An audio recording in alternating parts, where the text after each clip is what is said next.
Capítulo 8. O sino de vésperas já havia silenciado há tempos quando o intendente Pelletier finalmente emergiu da Turpinte.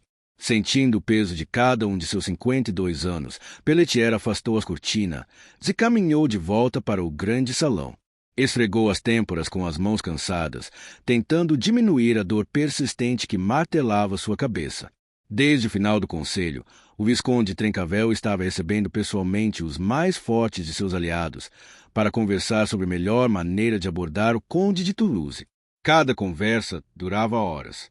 Uma por uma, as decisões iam sendo tomadas e mensageiros saíam a galope do Chante ao Comtal levando cartas não apenas para Raymond VI, mas também para os legados papais, para o abade de Sitios e para os cônsules Viguiers de Béziers. Os chevaliers que iriam acompanhar o Visconde haviam sido informados. Nos estábulos e na ferraria, as preparações já estavam em curso e continuariam durante a maior parte da noite. No aposento reinava um silêncio completo, mas tenso. Por causa da partida cedo no dia seguinte, em vez do banquete programado, haveria uma refeição mais informal.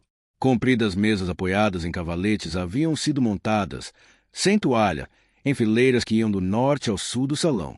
Velas tremeluziam débeis no centro de cada mesa. Nos altos recessos das paredes, as tochas já ardiam intensamente, fazendo as sombras dançarem e crepitarem. No extremo mais afastado do aposento, criados entravam e saíam, carregando pratos que se destacavam mais pela abundância do que pela cerimônia. Servos, gamos, coxas de frango com pimenta, tigelas de cerâmica cheias de feijões, linguiças e pão branco recém-saído do forno, ameixas roxas fervidas em mel, vinho rosés, vinhedo de corbieres e jarras de cerveja para os mais fracos. Pelletier assentia, aprovando. Estava satisfeito. Em sua ausência, François fora um bom substituto. Tudo parecia estar como deveria e no nível de cortesia e hospitalidade que os convidados do Visconde Trencavel tinham o direito de esperar. François era um bom criado, apesar de seu começo de vida desafortunado. Sua mãe havia sido criada da esposa francesa de Pelletier, Marguerite, e fora enforcada como ladra quando François não passava de um menino. Ninguém sabia quem era o pai. Quando sua mulher morrera 9 anos antes, Pelletier havia assumido a educação de François, treinando e dando-lhe uma posição.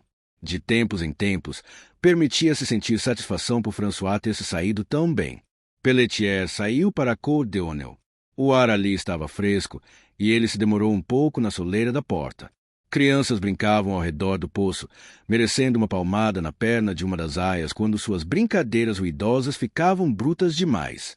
Meninas mais velhas passeavam de braços dados à luz do crepúsculo, conversando, sussurrando segredos umas para as outras. No início ele não percebeu o menino pequeno, de cabelos escuros, sentado de pernas cruzadas no muro junto à capela. Messire, Messire, gritou o menino, pulando do muro e pondo-se de pé. Tenho uma coisa para o senhor. Pelletier não lhe deu atenção. Messire, insistiu o menino, puxando a manga do homem mais velho para chamar sua atenção. Intendente Pelletier, por favor. Importante. Ele sentiu alguma coisa ser empurrada para dentro de sua mão. Baixou os olhos e viu que era uma carta escrita em um pergaminho grosso cor de creme.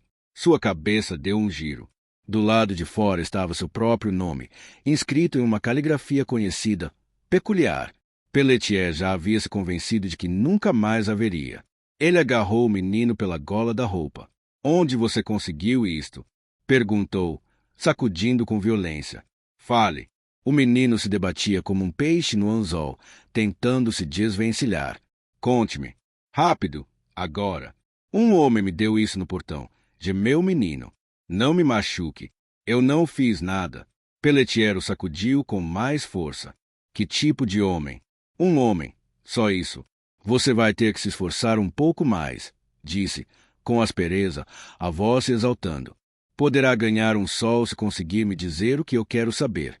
O homem era jovem, velho, era um soldado. Ele fez uma pausa. Era judeu? Pelletier disparou uma pergunta atrás da outra até conseguir arrancar os fatos do menino. Não eram grande coisa. Ponsonby disse que estava brincando com amigos no fosso do Chante ao Comtal, tentando atravessar a ponte de um lado a outro sem ser pego pelos guardas. No crepúsculo, Quando a luz começava a diminuir, um homem havia se aproximado deles e perguntado se alguém conhecia de vista o intendente Pelletier. Quando Pons responderá que sim, o homem lhe dera um sol para entregar a carta. Dissera que era muito importante e muito urgente. Não havia nada de especial no homem que pudesse distingui-lo. Era de meia idade, nem velho nem moço. Não era especialmente moreno, tampouco era louro. Seu rosto não tinha marcas, sinais de varíola ou de brigas.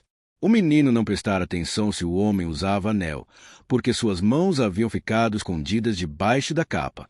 Finalmente satisfeito de ter descoberto tudo o que podia, Pelletier pôs a mão na bolsa e deu ao menino uma moeda. Tome, é por seus serviços. Agora vá. Pons não esperou uma segunda ordem. Desvencilhou-se das mãos de Pelletier e saiu correndo tão depressa quanto suas pernas conseguiam carregá-lo. O intendente tornou a entrar no castelo, segurando a carta apertada contra o peito. Não prestou atenção em ninguém enquanto percorria o corredor que levava a seu quarto. A porta estava trancada. Maldizendo a própria cautela, Pelletier pegou as chaves, os gestos desagitados por causa da pressa. François havia acendido as calês, as lamparinas a óleo, e guarnecido sua bandeja de noite com uma jarra de vinho e 2 copos de cerâmica na mesa no centro do quarto, como fazia toda noite. A superfície de cobre da bandeja, muito polida, reluzia à luz dourada, tremeluzente. Pelletier se serviu de vinho para acalmar os nervos, a cabeça cheia de imagens difusas, lembranças da Terra Santa e das sombras compridas vermelhas do deserto. Dos 3 livros do segredo ancestral contido em suas páginas. O vinho forte tinha um sabor azedo em sua língua e atingiu o fundo de sua garganta, fazendo-o arder. Ele o sorveu em um só gole e tornou a encher o copo. Muitas vezes tentará visualizar como se sentiria nesse instante. Mas, agora que ele finalmente chegará, sentia-se anestesiado. Pelletier se sentou, pousando a carta sobre a mesa entre as mãos espalmadas. Sabia o que ela dizia. Era a mensagem que ele vinha ao mesmo tempo esperando e temendo por muitos anos, desde que chegará a Carcassonne. Naqueles dias, as terras prósperas e tolerantes do Midi pareciam um esconderijo seguro. À medida que as estações seguiam-se umas às outras, a expectativa de Pelletier de ser chamado diminuía. A vida cotidiana tomou a dianteira. Passou a não pensar mais nos livros. Por fim, praticamente se esquecera de que estava esperando alguma coisa. Mais de 20 anos haviam se passado desde que ele vira pela última vez o autor daquela carta. Até aquele momento, percebeu, sequer soubera se seu professor e mentor ainda estava vivo. Fora Arif quem lhe havia ensinado a ler, à sombra dos olivais nas colinas ao redor de Jerusalém. Fora Arif quem havia despertado seus sentidos para um mundo mais glorioso, mais magnificente do que qualquer coisa que Pelletier jamais experimentara. Fora Arif quem lhe havia ensinado a ver que sarracenos, judeus e cristãos apenas seguiam caminhos diferentes em direção a um mesmo Deus. E fora Arif quem lhe havia revelado que, além de tudo que era conhecido, havia uma verdade muito mais antiga, mais ancestral, mais absoluta do que qualquer coisa que o mundo moderno pudesse oferecer. A noite da iniciação de Pelletier à noblesse de Lossery se estava tão vivida e clara em sua lembrança como se tivesse acontecido na véspera. As túnicas douradas cintilantes, a toalha branca imaculada do altar, ofuscante como baluartes que reluziam bem alto nas colinas acima de Alepo, entre os ciprestes e os laranjais. O cheiro do incenso, a cadência das vozes sussurrando no escuro. Iluminação. Fora naquela noite, mais de uma vida atrás, ou assim parecia para Pelletier naquele instante, que ele olhara para o coração do labirinto e fizera o juramento de proteger seu segredo com a própria vida. Ele puxou a vela para mais perto. Mesmo sem a autenticidade do selo, não restava dúvidas de que a carta era de Arif. Ele reconheceria sua caligrafia em qualquer lugar, a elegância peculiar dos caracteres, as proporções exatas das letras. Pelletier sacudiu a cabeça, tentando desalojar as lembranças que ameaçavam se apoderar dele. Respirou fundo, e então passou a faca por debaixo do lacre. A cera se partiu com um leve estalo. Ele esticou o pergaminho até deixá-lo liso. A carta era sucinta. No alto da folha estavam os símbolos de que Pelletier se lembrava, os mesmos que vira nos muros amarelos da caverna do labirinto nas colinas ao redor da cidade sagrada. Escritos na antiga língua dos ancestrais de Arif, eles nada significavam exceto para os iniciados na noblesse. Pelletier leu as palavras em voz alta, reconfortado pelos sons conhecidos, antes de voltar a atenção para a carta de Arif. Fraile, chegou a hora. A escuridão está a caminho destas terras. A desgraça no ar, um mal que irá destruir e corromper tudo aquilo que é bom. Os textos não estão mais seguros nas planícies do Pais de Oak, e hora de a trilogia ser reunida. Seu irmão o aguarda em Béziers, sua irmã em Carcassona. Cabe a você levar os livros para um lugar mais seguro. Apresse-se. Quando vier o dia de Todos os Santos, os passos estivais em direção a Navarra já estarão fechados. Talvez antes disso, se a neve chegar cedo. Esperarei por você no dia da festa de São Miquel. Paz a paz, se vê a Luen. A cadeira rangeu quando Pelletier se reclinou profundamente para trás. Era exatamente o que ele esperava. As instruções de Arif eram claras. Ele não pedia nada mais do que Pelletier um dia havia jurado fazer. Mas, mesmo assim, ele sentia que sua alma havia sido sugada para fora do corpo, deixando apenas um espaço oco. Seu juramento de proteger os livros fora feito de bom grado, mas na simplicidade da juventude. Agora, no final da meia-idade, tudo era mais complicado. Ele havia construído uma vida diferente para si em Carcassonne. Tinha outras alianças, outras pessoas que amava e a quem servia. Só agora percebia o quão completamente havia convencido a si mesmo de que a hora da decisão não chegaria enquanto ele ainda estivesse vivo. Que ele jamais seria forçado a escolher entre sua lealdade e responsabilidade para com o Visconde Trencavel e sua obrigação junto à noblesse. Nenhum homem podia servir a dois senhores de forma honrada. Se ele cumprisse as ordens de Arif, isso significaria abandonar o Visconde na hora em que ele mais precisava dele. Porém, cada instante que passasse ao lado de Raymond de Roger seria uma traição a seu dever para com a noblesse. Pelletier releu a carta, rezando para uma solução se apresentar. Dessa vez, determinadas palavras e expressões se destacaram. Seu irmão o aguarda em Béziers. Arif só poderia estar se referindo a Simeon. Mas em Béziers? Pelletier levou o copo aos lábios e bebeu, sem sentir gosto algum. Que estranho o fato de Simeon ter-lhe sido trazida a lembrança de forma tão intensa naquele dia, depois de tantos anos de ausência. Reviravolta do destino? Coincidência? Pelletier não acreditava em nenhuma das duas coisas. Mas então, como explicar o temor que tomara conta de seu corpo quando Alais havia descrito o corpo do homem assassinado nas águas do rio Alde? Não havia motivo para imaginar que fosse Simeon, mas mesmo assim ele tivera certeza. E aquelas palavras, sua irmã em Carcassona. Intrigado, Pelletier traçou um desenho com o dedo sobre a leve camada de pó que cobria a mesa. Um labirinto. Teria Arif escolhido uma mulher como guardiã? Será que ela estivera ali em Carcassonne, debaixo de seu nariz? Durante todo aquele tempo, ele sacudiu a cabeça. Não podia ser. Capítulo 9. Alais estava em pé junto à janela, esperando Guilhem voltar. O céu sobre Carcassonne tinha um azul profundo, aveludado, um manto macio que cobria a terra. O vento seco e noturno vindo do norte, o Cers, soprava suavemente das montanhas, fazendo farfalhar as folhas das árvores e as plantas aquáticas nas margens do Alde, trazendo consigo a promessa de um ar mais fresco. Pontinhos de luz brilhavam em São Miquel e São Vicens. As ruas calçadas de pedra da própria Cité fervilhavam de pessoas comendo e bebendo, contando histórias e entoando canções de amor, coragem e perda. Junto à praça principal, as fogueiras das fundições dos ferreiros ainda ardiam. Esperar. Esperar sempre.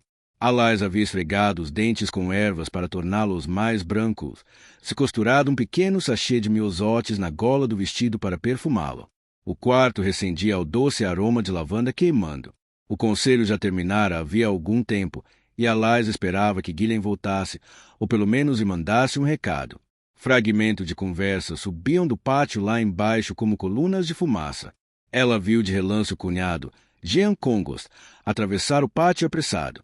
Contou 7 ou 8 chevaliers da casa e seus équues encaminhando-se, decididos para a forja. Mais cedo, vira o pai repreender um jovem que estava parado junto à capela. De Guilhem não havia sinal. Alais suspirou, frustrada por ter ficado confinada no quarto sem motivo. Voltou-se novamente para o interior do aposento, caminhando sem rumo da mesa à cadeira e tornando a voltar, os dedos inquietos à procura de algo para fazer. Parou na frente do tiro e olhou para a pequena tapeçaria que estava fazendo para Dama Agnes, um complicado bestiário de criaturas e pássaros selvagens com longas caudas, que se arrastavam e escalavam o muro de um castelo. Geralmente, quando o tempo ou as responsabilidades domésticas a mantinham confinada dentro de casa, Alais encontrava prazer naquele tipo de trabalho delicado. Nessa noite, sentia-se incapaz de se concentrar no que quer que fosse. Suas agulhas descansavam intactas no bastidor, o fio que Sally lhe dera de presente ainda embrulhado ao seu lado. As poções que ela havia preparado mais cedo com a Angélica e o confrei estavam cuidadosamente etiquetadas e enfileiradas sobre uma prateleira de madeira no canto mais fresco e mais escuro do quarto. Ela pegou e examinou a tábua de madeira até se fartar de sua imagem e seus dedos ficarem doloridos de tanto traçar o desenho do labirinto. Esperar, esperar. É todo giorno io meteis, murmurou. Sempre a mesma coisa. Alais andou até o espelho e espiou seu reflexo. Um rosto pequeno, sério, em formato de coração, com olhos castanhos inteligentes, bochechas pálidas, a encarou de volta, nem feio nem bonito. Alais ajeitou a gola do vestido, do modo como vira outras meninas fazerem, tentando deixá-lo mais na moda. Talvez se costurasse um pedaço de rêndano. Uma batida abrupta na porta interrompeu seus pensamentos. Perfim. Enfim, estou aqui, falou, alto. A porta se abriu. O sorriso sumiu de seu rosto. François, o que houve? O intendente Pelletier solicita sua presença, dama. A esta hora, pouco à vontade, François transferia o peso do corpo de um pé para o outro. Ele a está esperando em seus aposentos.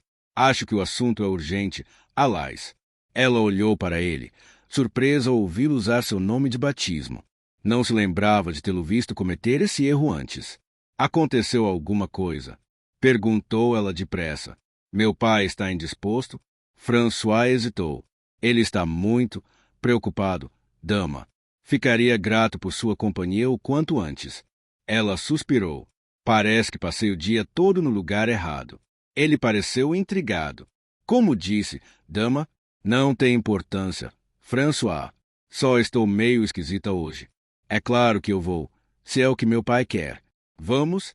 Em seu quarto, no outro extremo da ala particular do castelo, Oriane estava sentada no centro da cama com as pernas compridas e curvilíneas dobradas sob o corpo. Tinha os olhos verdes semicerrados, como os de um gato. Um sorriso satisfeito pairava em seus lábios enquanto ela deixava o pente ser passado por entre seus cachos longos e negros. De vez em quando, sentia o leve toque dos dentes de osso do objeto na pele, delicado e sugestivo. Isto é muito calmante, disse. Um homem estava em pé atrás dela. Estava nu da cintura para cima, e havia uma leve camada de suor entre seus ombros largos e fortes. Calmante, dama? Perguntou ele, descontraído. Essa não era exatamente a minha intenção. Ela pôde sentir seu hálito morno quando ele se inclinou para afastar-lhe os cabelos do rosto, torcendo-os em suas costas. Você é muito bonita, sussurrou ele. Começou a massagear-lhe os ombros e o pescoço, primeiro delicadamente, depois com mais firmeza. Oriane inclinou a cabeça enquanto as mãos experientes dele percorriam o contorno de sua mandíbula, nariz, queixo, como se estivessem tentando memorizar-lhe as feições. De vez em quando, as mãos desciam um pouco mais até a pele macia e branca de seu decote. Oriane levou uma das mãos dele à boca e passou a língua na ponta dos dedos. Ele puxou as costas dela em sua direção. Ela pôde sentir o calor e o peso do corpo dele, sentir a prova do quanto ele a desejava pressionada nas costas. Ele a virou de frente para ele e separou-lhe os lábios com os dedos. Então começou a beijá-la devagar. Ela não prestou atenção ao barulho de passos no corredor do lado de fora, até alguém começar a esmurrar a porta. Oriane, chamou uma voz aguda, mal-humorada. Você está aí? É Jean. Balbuciou ela entre os dentes, mais irritada do que alarmada pela interrupção. Abriu os olhos. Achei que você tivesse dito que ele não voltaria logo. Ele olhou na direção da porta. Não achei que voltaria. Quando os deixei, parecia que ele ficaria ocupado com o Visconde por mais algum tempo. A porta está trancada? Claro, respondeu ela. Ele não vai achar estranho? Oriane deu de ombros. Ele sabe que não pode entrar sem ser convidado. Mesmo assim, é melhor você se esconder. Ela acenou na direção de uma pequena alcova atrás de uma tapeçaria pendurada ao pé da cama. Não se preocupe, disse sorrindo, ao ver a expressão no rosto dele. Vou me livrar dele o mais rápido possível. E como vai fazer isso?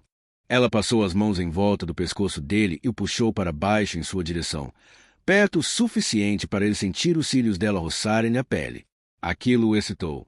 Oriane! Gemeu Congost, a voz ficando mais aguda a cada vez que ele falava. Abre esta porta imediatamente. Você vai ter que esperar para ver, murmurou ela, dobrando-se para beijar o peito do homem em sua barriga firme, um pouco mais embaixo. Agora você precisa assumir. Nem mesmo ele vai ficar do lado de fora para sempre. Uma vez segura de que o amante estava escondido com segurança, Oriane foi até a porta na ponta dos pés, girou a chave na fechadura sem fazer ruído. Depois correu de volta para a cama e arrumou as cortinas à sua volta. Estava pronta para se divertir. Oriane, marido, respondeu ela, petulante. Não há motivo para esse barulho todo. A porta está aberta. Oriane ouviu barulhos, seguidos pela porta sendo aberta e fechada com estardalhaço. Ouviu a pancada do metal na madeira quando ele pousou a vela sobre a mesa. Onde você está? Perguntou ele, irritado. E por que está tão escuro aqui dentro? Não estou com humor para brincadeiras. Oriane sorriu. Esticou-se por cima dos travesseiros, as pernas ligeiramente abertas, seus braços lisos, zinus erguidos acima da cabeça. Não queria deixar nada a cargo da imaginação dele. Estou aqui, marido. A porta não estava aberta na primeira vez que tentei abrir, disse ele irritado enquanto afastava as cortinas, e em seguida emudeceu. Bom, você não devia estar empurrando com força suficiente, disse ela. Oriane viu o rosto dele embranquecer, depois ficar vermelho, quase púrpura. Seus olhos saltaram das órbitas e sua boca se abriu enquanto ele cravava o olhar em seus seios fartos empinados e seus mamilos escuros, nos cabelos soltos espalhados à sua volta sobre o travesseiro como um punhado de cobras a se contorcer, na curva de sua cintura estreita e na leve protuberância de sua barriga, no triângulo de pelos crespos e pretos entre suas coxas. O que você pensa que está fazendo? Guinchou ele. Cubra-se imediatamente. Eu estava dormindo, marido, respondeu ela. Você me acordou. Acordei você. Acordei você. Cuspiu ele. Você estava dormindo como? Estava dormindo assim? A noite está quente. Jean. Não posso dormir como eu quiser na privacidade do meu próprio quarto. Qualquer um poderia ter entrado e a visto desse jeito. Sua irmã, sua criada, Guirande. Qualquer um. Oriane levantou-se devagar e olhou para ele com uma expressão de desafio, enrolando uma mecha de cabelos entre os dedos. Qualquer um, disse, com sarcasmo. Eu dispensei Guirande. Falou, fria. Não precisava mais dos serviços dela. Ela podia ver que ele estava desesperado, tentando desviar os olhos, mas sem conseguir. Desejo e aversão corriam em quantidades iguais por seu sangue ressequido. Qualquer um poderia ter entrado, repetiu ele, embora menos enfático. Sim, acho que sim. Mas ninguém entrou. Só você, marido, é claro. Ela sorriu. Tinha a expressão de um animal prestes a dar o bote. Agora, já que está aqui, talvez possa me dizer por onde andou? Você sabe por onde eu andei, disparou ele. Estava no conselho. Ela sorriu. No conselho? Todo esse tempo, o conselho se dispersou, bem antes de escurecer. Congost enrubesceu. Não cabe a você questionar o que eu digo. Oriane apertou os olhos. Por São Foy, que homem pomposo você é, Jean. Não cabe a você. A imitação era perfeita, e os dois homens estremeceram diante de sua crueldade. Vamos, Jean, diga-me onde esteve. Discutindo casos de Estado, talvez? Ou será que você estava com uma amante, e Jean? Você tem uma amante escondida em algum lugar do Chantiel? Como se atreve a falar assim comigo? Eu. Outros maridos dizem às esposas por onde andaram. Por que não você?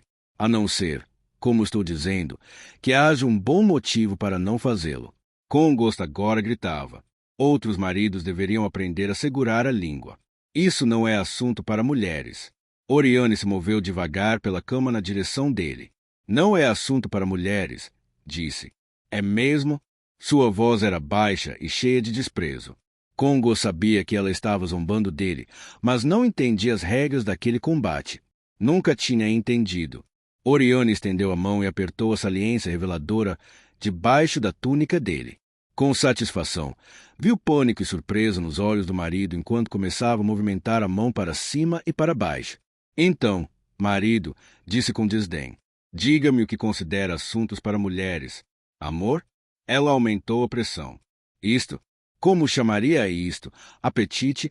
Congos pressentiu a armadilha, mas estava hipnotizado por ela e não sabia o que dizer ou fazer. Não conseguiu evitar inclinar-se em direção a ela.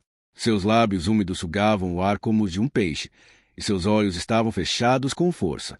Ele podia desprezá-la, mas ela ainda era capaz de fazê-lo desejá-la, assim como qualquer outro homem, governado pelo que trazia pendurado entre as pernas, independentemente de saber ler ou escrever. Ela o desprezava. Abruptamente, ela retirou a mão, já tendo conseguido a reação que queria.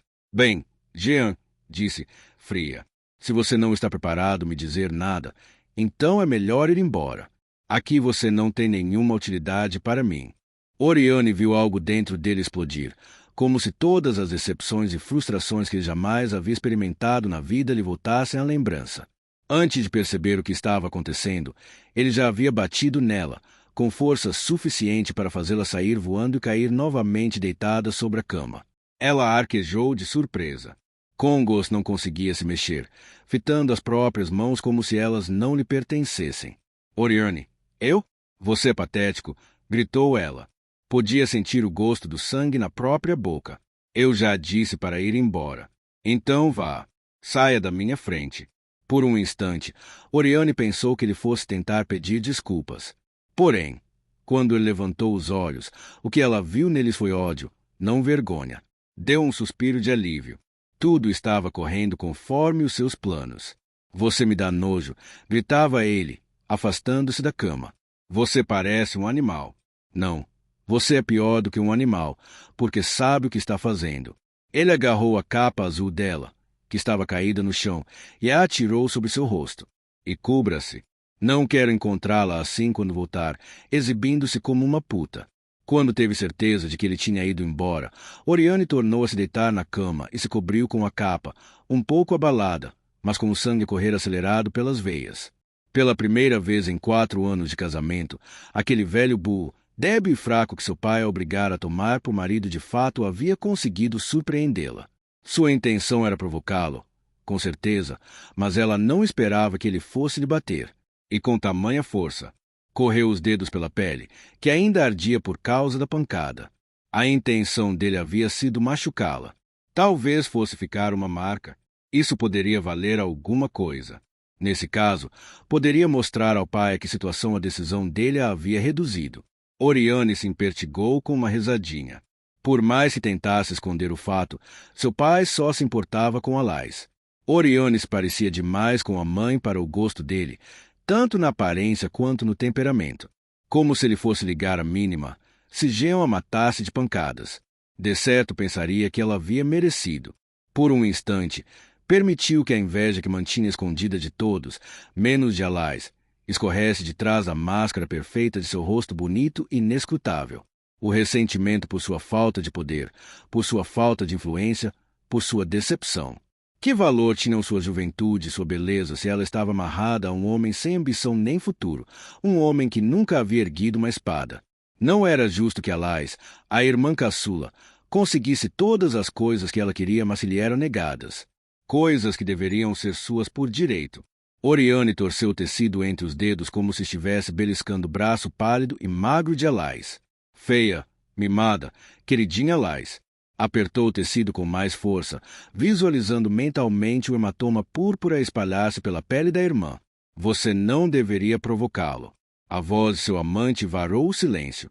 Ela havia quase se esquecido de que ele estava ali. Por que não? Disse ela. É a única diversão que ele me proporciona. Ele passou pelas cortinas e tocou-lhe a face com os dedos. Ele a machucou? Ficou marcado. Ela sorriu diante da preocupação na voz dele. Como ele a conhecia pouco, via apenas o que queria ver, uma imagem da mulher que pensava que ela fosse. Não é nada, respondeu ela. A corrente de prata no pescoço dele roçou-lhe a pele quando ele se inclinou para beijá-la. Ela pôde sentir o cheiro de seu desejo de possuí-la. Oriane mudou de posição, permitindo que o tecido azul escorresse de seu corpo como água. Correu as mãos pelas coxas dele, a pele pálida e macia se comparada ao marrom dourado de suas costas, braços e peito. Em seguida levantou os olhos um pouco mais. Sorriu. Ele já havia esperado o suficiente. Oriane se inclinou para a frente para tomá-lo na boca, mas ele a empurrou para trás na cama e ajoelhou-se ao seu lado. Então, que diversão espera de mim, minha senhora? Perguntou, abrindo-lhe as pernas de leve. Esta? Ela emitiu murmúrios enquanto ele se inclinava para a frente e a beijava. Ou esta? A boca dele continuou a descer até a sua parte mais escondida, secreta. Oriane prendeu a respiração enquanto a língua dele começava a brincar por sua pele, mordendo, lambendo, provocando. Ou talvez isto. Ela sentiu as mãos dele, fortes apertadas em volta de sua cintura, quando ele a puxou para junto de si. Oriane cruzou as pernas ao redor das costas dele. Ou talvez seja isto que realmente quer? Perguntou ele, a voz embargada de desejo enquanto mergulhava fundo dentro dela. Ela grunhiu de satisfação, arranhando-lhe as costas com as unhas, tornando-o seu. Então seu marido acha que você é uma puta? Brincou ele. Vamos ver se conseguimos provar que ele está certo. Capítulo 10. Pelletier andava de um lado para o outro de seu quarto, à espera de Elais. O ar estava mais fresco agora, mas havia suor sobre sua testa larga e seu rosto estava afogueado. Ele deveria estar nas cozinhas, supervisionando os criados, certificando-se de que tudo estava sob controle. Mas estava atordoado pelo significado daquele instante. Sentia-se em uma encruzilhada, diante de caminhos que se estendiam em todas as direções, conduzindo um futuro incerto. Tudo o que já havia acontecido em sua vida, e tudo o que ainda estava por acontecer, dependia do que ele decidisse fazer naquele momento. Por que ela estava demorando tanto? Pelletier apertou a carta no punho cerrado. Já conhecia as palavras de cor. Deu as costas para a janela e seu olhar foi atraído por algo brilhante, cintilando na poeira e nas sombras atrás do alisar da porta. Pelletier se abaixou e recolheu o objeto. Era uma pesada fivela de prata com detalhes em cobre, grande o suficiente para servir de fecho ao manto ou túnica. Ele franziu o senho. Não era sua. Levantou-a junto uma vela para ver melhor. A fivela não tinha nada de especial. Vira centenas delas à venda no mercado. Girou-a nas mãos. Sua qualidade era bastante boa, sugerindo alguém de condições razoáveis, ainda que não abastadas. O objeto não poderia ter estado ali por muito tempo. François arrumava o quarto todas as manhãs e teria reparado na fivela. Nenhum outro criado tinha permissão para entrar no aposento e ele estivera fechado o dia inteiro. Pelletier olhou em volta, à procura de sinais de algum intruso. Sentia-se inquieto. Seria sua imaginação ou os objetos em sua escrivaninha estavam ligeiramente fora do lugar. Suas cobertas haviam sido desarrumadas. Nessa noite, tudo o alarmava. Paire, Elais falou baixinho, mas o assustou mesmo assim. Precipitadamente, ele enfiou a fivela no bolso. Pai, repetiu ela. Mandou-me chamar? Pelletier se aprumou. Sim, mandei. Venha. Mais alguma coisa, Messire? Perguntou François da soleira da porta. Não, mas espere lá fora caso eu precise de você. Esperou até a porta se fechar. Depois acenou para lá e sentar-se à mesa. Serviu-lhe um copo de vinho e tornou a se servir também, mas não se sentou. Você parece cansada. Estou. Um pouco.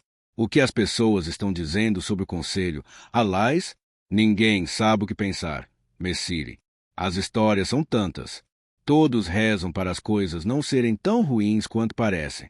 Todo mundo sabe que o Visconde parte para Montpellier amanhã, acompanhado de um pequeno grupo, para pedir uma audiência ao tio, o Conde de Toulouse. Ela levantou a cabeça. É verdade? Ele assentiu. Mas também dizem que o torneio vai prosseguir. É verdade também.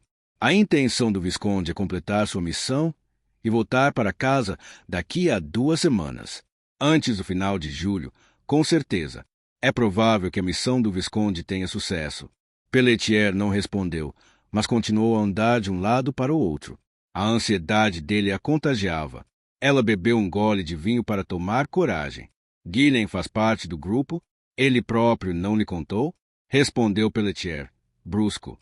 Não o vejo desde que o conselho se dispersou, confessou ela. Onde, em nome de São Foy, ele pode estar? Perguntou Pelletier. Por favor, responda-me apenas sim ou não. Guilhem mas foi escolhido, embora eu deva dizer que foi contra o meu desejo. O Visconde gosta dele. Com razão, Paire, disse ela baixinho. Ele é um chevalier habilidoso. Pelletier se inclinou sobre a mesa e serviu mais vinho no copo da filha. Diga-me, Alais, você confia nele? A pergunta a pegou desprevenida, mas ela respondeu sem hesitar. Todas as esposas não deveriam confiar nos maridos? Sim, sim. Eu não esperaria outra resposta de você, disse ele apressado, fazendo um gesto de desinteresse. Mas ele lhe perguntou o que aconteceu esta manhã no rio? O senhor ordenou que eu não falasse sobre isso com ninguém, disse ela. Naturalmente, eu obedeci. Como eu confiava que manteria sua palavra, disse ele. Mas, mesmo assim, você não respondeu exatamente a minha pergunta. Alais. Guilhem perguntou onde você esteve. Não houve oportunidade, disse ela, desafiadora. Como eu disse ao senhor, não o vi. Pelletier andou até a janela. Você tem medo da guerra? Perguntou, de costas para ela. Alais ficou desconcertada pela mudança abrupta de assunto, mas retrucou sem demora. Quando penso no assunto, tenho sim, Messire, respondeu com cautela. Mas certamente a situação não vai chegar a esse ponto. Não, talvez não. Ele pousou as mãos sobre o peitoril da janela, aparentemente perdido nos próprios pensamentos e alheio à presença dela. Sei que você acha minha pergunta impertinente, mas tive motivo para perguntar. Olhe para o fundo de seu coração. Pense bem em sua resposta. Então diga-me a verdade. Você confia no seu marido? Confia nele para protegê-la? Para ficar do seu lado? Alais entendeu que as palavras que realmente importavam não haviam sido ditas e estavam escondidas em algum lugar sob a superfície, mas teve medo de responder. Não queria ser desleal com Guilhem. Ao mesmo tempo, não conseguia mentir para o pai. Eu sei que ele não o agrada, Messire, disse ela, com a voz firme, embora não saiba o que ele fez para desagradá-lo. Você sabe perfeitamente o que ele faz para me desagradar, disse Pelletier, impaciente. Eu já lhe disse várias vezes, mas a minha opinião, pessoal sobre Du, mas, seja ela boa ou ruim, não interessa. É possível desgostar de um homem e mesmo assim reconhecer o seu valor. Por favor, Alais, responda a minha pergunta. Muita coisa depende da sua resposta. Imagem de Guilhem dormindo, de seus olhos, negros como magnetita, da curva de seus lábios ao beijarem a parte interna do pulso dela. Lembranças tão poderosas que a deixavam tonta. Não consigo responder, disse ela por fim. Ah! Suspirou ele. Bom, entendo. Com todo respeito, Paire, o senhor não entende nada, exaltou-se Alais. Eu não disse nada. Ele se virou. Você disse a Guilhem que eu mandei chamá-la? Como eu disse, não o vi, e não é certo o senhor me questionar desta forma. Fazer-me escolher entre ser leal a ele ou ao senhor. Alais fez menção de se levantar. Então, a não ser que por algum motivo o senhor necessite minha presença, Messire, nesta hora tardia, peço-lhe licença para me retirar. Pelletier apressou-se em acalmar a situação. Sente-se.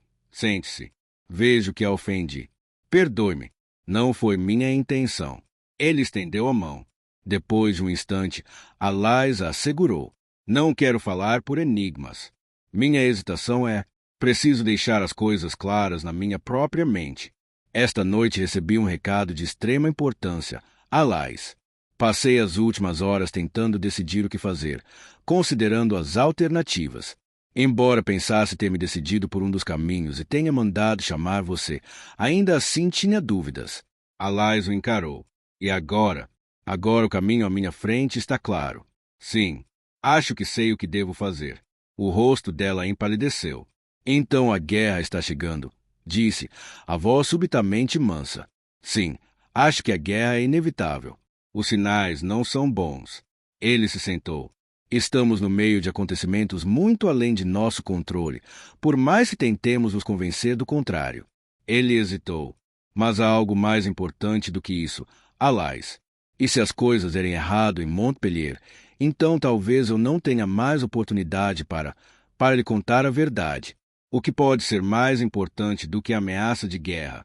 Antes de eu falar qualquer outra coisa, preciso da sua palavra de que tudo o que eu lhe disser esta noite ficará entre nós. Foi por isso que perguntou sobre Guilhem? Em parte, sim, admitiu ele, embora não tenha sido o único motivo. Mas, primeiro, dê-me sua garantia de que nada do que eu lhe disser sairá destas 4 paredes. O Senhor tem minha palavra, disse ela sem hesitar. Pelletier suspirou de novo, mas dessa vez ela ouviu alívio no suspiro, não ansiedade. A sorte estava lançada. Ele havia feito sua escolha. Faltava apenas a determinação de levar as coisas até o fim, independentemente das consequências. Ela chegou mais perto. A luz das velas dançava e bruxuleava em seus olhos castanhos. Esta é uma história que começa nas terras ancestrais do Egito, vários milhares de anos atrás, disse ele. Esta é a verdadeira história do Graal. Pelletier falou até todo o óleo das lamparinas queimar. O pátio lá embaixo estava agora em silêncio, já que os convivas tinham ido dormir. A Lais estava exausta. Seus dedos estavam brancos, e debaixo de seus olhos havia sombras roxas, parecendo hematomas. Pelletier também havia envelhecido e se cansado de tanto falar. Em resposta à sua pergunta, você não precisa fazer nada. Ainda não. Talvez nunca. Se nossas tentativas de amanhã forem bem-sucedidas, isso me dará o tempo e a oportunidade que preciso para levar eu próprio os livros até um lugar seguro, como me cabe fazer. Mas, se não forem bem-sucedidas, Messire, e se alguma coisa acontecer com o senhor? Alá calou-se, o medo apertar-lhe a garganta. Mesmo assim, tudo ainda pode ficar bem, disse ele, mas sua voz estava sem energia. Mas, e se não ficar? Insistiu ela, resistindo a se deixar tranquilizar. E se o senhor não voltar? Como saberei então quando agir? Ele a encarou por um instante. Então procurou no bolso até encontrar um pequeno embrulho de pano cor de creme. Se alguma coisa acontecer comigo, você receberá um objeto assim. Pousou o embrulho sobre a mesa e o empurrou na direção dela. Abra. Alás fez o que ele mandava, desdobrando o material pedacinho por pedacinho, até revelar um pequeno disco de pedra clara com 2 letras gravadas em cima. Ergueu para a luz e leu as letras em voz alta. NS quer dizer Noblesse de los Seres. O que é este objeto? Um merel, um amuleto secreto que se usa entre o polegar e o indicador. Ele tem também outra função importante, mas se você não precisa saber, isto lhe dirá se seu portador é digno de confiança. Alás assentiu. Agora vire-o. Gravado do outro lado havia um labirinto, idêntico ao desenho esculpido na parte de trás da tábua de madeira. Alás soltou uma exclamação. Eu já vi isto antes. Pelletier retirou o anel do polegar e o estendeu para ela. Está gravado na parte de dentro do anel, disse ele. Todos os guardiães usam um anel assim. Não, aqui no Chantial. Comprei queijo no mercado hoje e peguei uma tábua em meu quarto para carregá-lo. O desenho está gravado na parte de baixo da tábua. Mas isso é impossível. Não pode ser o mesmo. Juro que é. De onde veio essa tábua? Perguntou ele. Pense, Alás. Alguém lhe deu essa tábua? Foi um presente? Alás sacudiu a cabeça. Não sei, disse, desesperada. Passei o dia inteiro tentando me lembrar, mas não consigo. O mais estranho foi que eu tive certeza de ter visto o desenho em algum outro lugar, mesmo sem saber de onde tinha vindo a tábua. Onde ela está agora? Deixei em cima da mesa do meu quarto, disse ela. Por quê? O senhor acha que isso é importante? Então qualquer pessoa poderia ter visto, disse ele, frustrado. Acho que sim, retrucou ela, nervosa. Guilhem, qualquer um dos criados, não sei dizer. Alás baixou os olhos para o anel em sua mão. Subitamente as peças se encaixaram. Você pensou que o homem do rio fosse Simeon? Disse devagar. Ele também é um guardião? Pelletier assentiu. Não havia motivo para pensar que fosse ele, mas mesmo assim eu tinha certeza. E os outros guardiães? O senhor sabe onde eles estão? Ele se inclinou para a frente e fechou os dedos da filha em volta do merel. Chega de perguntas. Alás, cuide bem disto. Guarde-o bem. E esconda a tábua com o labirinto em um lugar onde olhos curiosos não possam vê-la. Cuidarei desse assunto quando eu voltar. Alai se levantou. E a tábua? Pelletier sorriu diante de sua insistência. Vou pensar no assunto, filha. Mas a presença dela significa que alguém no Chantel sabe da existência dos livros? Ninguém pode saber, disse ele com firmeza. Se eu achasse que esse risco é real, eu lhe diria. Dou-lhe a minha palavra. Eram palavras corajosas, palavras de um guerreiro, mas a expressão dele as desmentia. Wasse? Basta, disse-lhe baixinho, erguendo os braços. Chega. Alai se deixou envolver por seu abraço de gigante. Seu cheiro conhecido trouxe-lhe lágrimas aos olhos. Tudo vai ficar bem, disse ele com firmeza. Você precisa ser corajosa. Faça somente o que lhe pedi, nada mais. Ele beijou-lhe o alto da cabeça. Venha se despedir de nós ao amanhecer. Alai aqueceu, sem ousar dizer nada. Bem, bem. Agora vá depressa. E que Deus a proteja. Alai atravessou as carreiras do corredor escuro e saiu para o pátio sem parar para tomar fôlego, vendo fantasmas e demônios em cada sombra. Sua cabeça rodava. O velho mundo conhecido parecia de repente uma imagem espelhada do que era antes, ao mesmo tempo reconhecível, inteiramente diferente. O embrulho escondido debaixo de seu vestido parecia fazer um buraco em sua pele. Do lado de fora, o ar estava fresco. A maioria das pessoas havia se recolhido para a noite, embora ainda houvesse umas poucas luzes brilhando nos quartos que davam para a Cour d'Honneur. Uma risada vinda dos guardas no portão a fez sobressaltar. Por um instante, ela imaginou ter visto a silhueta de uma pessoa em um dos quartos superiores. Mas, nesse mesmo instante, um morcego passou voando na sua frente, atraindo seu olhar, e quando ela tornou a olhar a janela estava escura. Ela começou a andar mais depressa. As palavras do pai rodopiavam em sua cabeça todas as perguntas que ela deveria ter feito, mas não fizera. Com mais alguns passos, ela começou a sentir uma comichão na nuca. Olhou por cima do ombro. Quem está aí? Ninguém respondeu. Ela tornou a chamar. Havia perigo na escuridão. Ela podia sentir seu cheiro, sua textura. Alai apertou o passo, agora certa de que estava sendo seguida. Podia ouvir a leve batida de pés e o ruído de uma respiração ofegante. Quem está aí?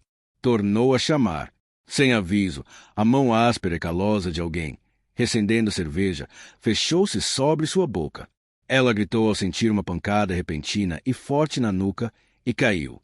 Pareceu-lhe que levava muito tempo para atingir o chão. Então, mãos começaram a percorrer todo o seu corpo, como ratos em um porão, até encontrarem o que queriam. Aquiesce. Aqui está.